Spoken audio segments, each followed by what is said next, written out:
Olá pessoal, nesse vídeo nós vamos falar sobre a série de Fourier cosseno e série de Fourier seno. Na verdade, eu quero mostrar algumas diferenças que existem entre essas séries. Então, para isso, nós vamos utilizar essa função que eu defini, uma função por partes.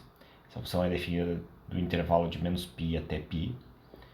Ela é composta de dois segmentos de reta. E essa função aqui ela tem a propriedade de não ser par e também não ser ímpar. Tá certo? Bom, então falando na série de Fourier, né, quando a gente constrói a série de Fourier, né, a gente obtém a série de Fourier dessa função, a gente sabe, pelo que a gente já estudou ou pelo que está nos livros, né, a gente sabe que essa série de Fourier ela tem que ter um gráfico que reproduz a função no intervalo, esse intervalo aqui de menos π a π, e depois em intervalos de mesmo tamanho, né, ou seja, tanto para a direita quanto para a esquerda, a gente vai olhar para novos intervalos aqui de tamanho 2π, a gente vai ter que ter a reprodução deste gráfico aqui novamente, periodicamente, tanto para a direita quanto para a esquerda. Além disso, onde houver pontos de descontinuidade, a gente vai ter, né, no momento que a gente faz a série de Fourier, o gráfico da série de Fourier, ela vai ter, então nos locais de descontinuidade, ela vai ter um pontinho bem no meio aqui. Então, mais precisamente isso que eu estou falando, né, é o que acontece com este gráfico, né, estou descrevendo esse gráfico aqui em vermelho, que é a série de Fourier dessa função aqui. Certo? Bom, as somas parciais, agora nós vamos dar uma olhada nas somas parciais, né? Porque a série de Fourier, ela tem esse jeitão aqui, né? Desse somatório aqui. Só que aqui no lugar do 1 a gente tem o infinito. Isso significa, né, quando eu tenho o infinito aqui em cima, que a gente está olhando, né, que a série de Fourier, né, que é aquela que tem o infinito aqui em cima, ela na verdade ela é o limite de uma sequência de funções. Aqui, olha só, eu peguei aquela mesma série, né, que a gente usa para definir a série de Fourier, trunquei ela no primeiro termo, né, e com isso eu obtive uma função, que é essa daqui que está aqui, ó, em azul. E conforme eu for aumentando este meu n, né, eu vou ter outras funções. Ó, conforme eu vou aumentando, eu vou tendo outras funções. Cada uma dessas funções, né, então, por exemplo, essa função agora definida aqui, ela tem 9 termos. Então, ela é uma soma parcial, né? Ela é uma soma parcial. Daí eu vou ter aqui, vou aumentar e vou ter uma nova soma parcial, agora com 11 termos, 12, 13 termos e assim por diante. E com isso a gente vai tendo uma sequência de funções. Vocês percebem que quanto maior for a soma parcial, quanto mais termos eu tiver, mais próximo essa série aqui, que é na verdade é uma série truncada, né? Ela tem infinitos termos, mas enquanto mais termos eu tiver, mais próximo ela vai estar da minha série de Fourier, né? A vermelha. Porque essa série de Fourier, que é a vermelha, que está aqui por baixo, ela é o limite dessas somas aqui. Então, só para a gente ver a animação, ela fica mais ou menos assim, né?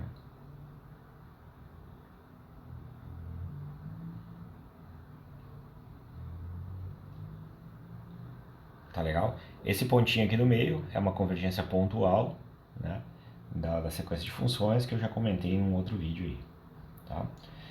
Bom, aí a outra coisa que eu quero destacar aqui para vocês, né, então aqui vai ficar assim, né, com esse formato de série truncada, aqui eu limitei até chegar nos 50.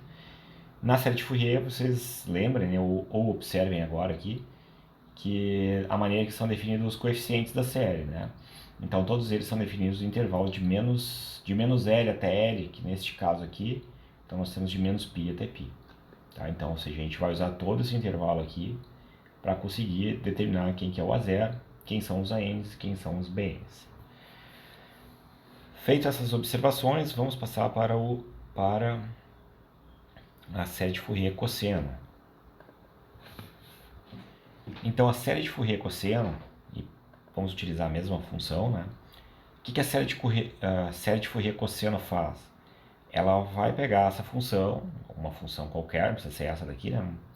Mas ela vai olhar esse intervalo aqui de 0 até L, no nosso caso aqui de 0 até π, vai pegar este gráfico aqui, desse lado direito, e vai expandir ele para o lado esquerdo de forma a tornar uma função par. Então, bem por aqui onde eu estou passando o cursor, nós vamos ter um gráfico, que vai ser da série de Fourier cosseno. Depois de definido o intervalo de menos π a π, que vai ser o equivalente, né, a um caso particular do caso de menos L a L, então a gente tem a função definida desse intervalo. Essa função, assim como a série de Fourier completa, ela vai reproduzir esse gráfico periodicamente, tanto para a direita quanto para a esquerda. Mais precisamente, eu tenho este gráfico aqui, representando a série de Fourier cosseno dessa função, essa função aqui em laranja. Bom, as somas parciais, da mesma forma que eu fiz antes, né? Então eu coloquei aqui a série de Fourier, né? Ela está inicialmente só com termo. Aqui a gente já observa que eu risquei a parte do seno, porque essa é uma série de Fourier que só tem cossenos. E a série de Fourier cosseno, ela tem os coeficientes um pouco diferentes, né? E como eu expliquei também em um outro vídeo, né? Quando a gente tem uma função par e a gente calcula os coeficientes da série de Fourier, eles ficam assim. E o que se faz aqui, né? Na verdade, quando se faz a série de Fourier cosseno, a gente está pegando então essa parte aqui da função, a gente está entendendo que essa daqui, digamos, é só um pedaço de uma função que é par, né? E aí, admitindo os coeficientes dessa maneira, a série de Fourier entende que esse pedaço aqui é um pedaço de uma função par, definido no intervalo de menos L a L. Então ele vai reproduzir para cá, e além disso, por ser uma série de Fourier, ela vai ser periódica com este período aqui de menos L a L. Tá certo, gente? Então, só para eu ligar aqui de novo a série de Fourier, essa daqui, né? Aqui, novamente, eu vou animar para a gente ver como é que fica. Essas funções, quando elas colam assim, né? Não tem pontos de descontinuidade, a convergência é bem mais rápida, né? Mas se a gente olhar aqui bem pertinho, né? A gente vê que aqui, né, se a gente pegar e der um zoom aqui, a gente vai ver que aqui não está bem justo ainda, né? Tá certo? Aqui a gente tem a mesma propriedade de antes, né? Perceba que aqui eu tenho uma função, ó, em azul, aí depois eu vou ter outra e outra, assim por diante.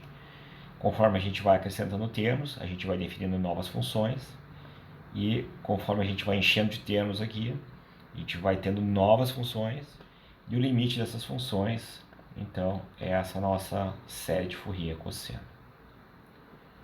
Tá certo, gente?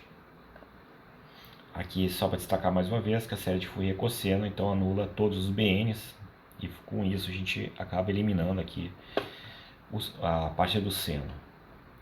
Vamos olhar agora a mesma função, só com uma expansão em séries de Fourier seno.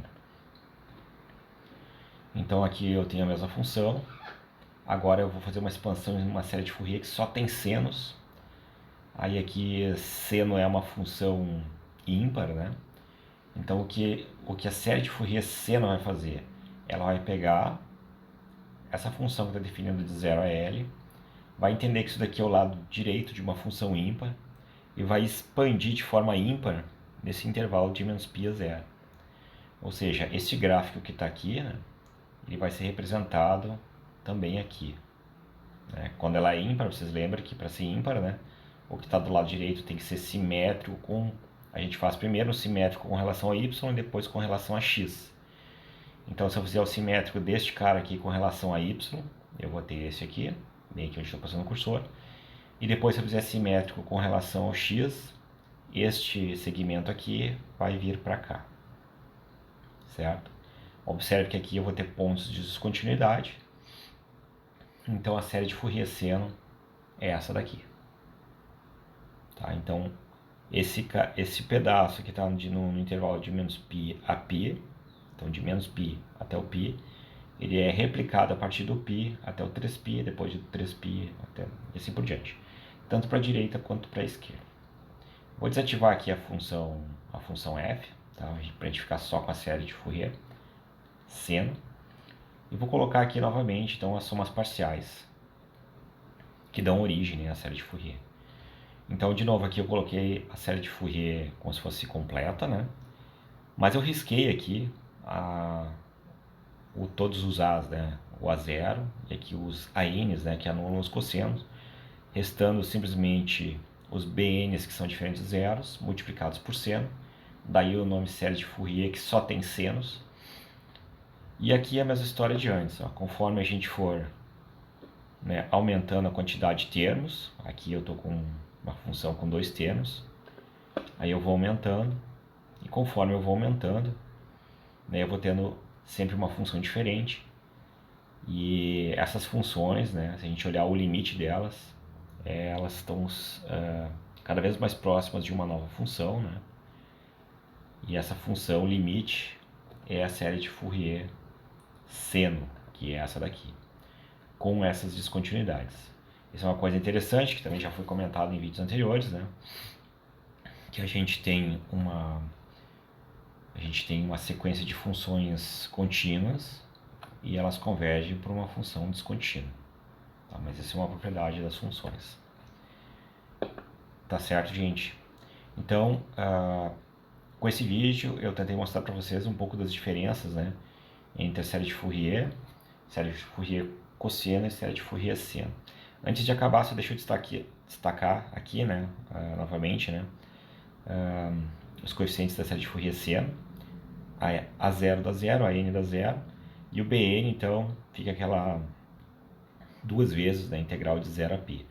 Vocês percebam que tanto na série de Fourier seno quanto na série de Fourier cosseno, os coeficientes que não são nulos, eles são calculados, né, determinados através de uma expressão que tem uma integral, e essa integral é só de 0 a π. Então a gente utiliza só este lado aqui, ó, da função para definir então toda a série.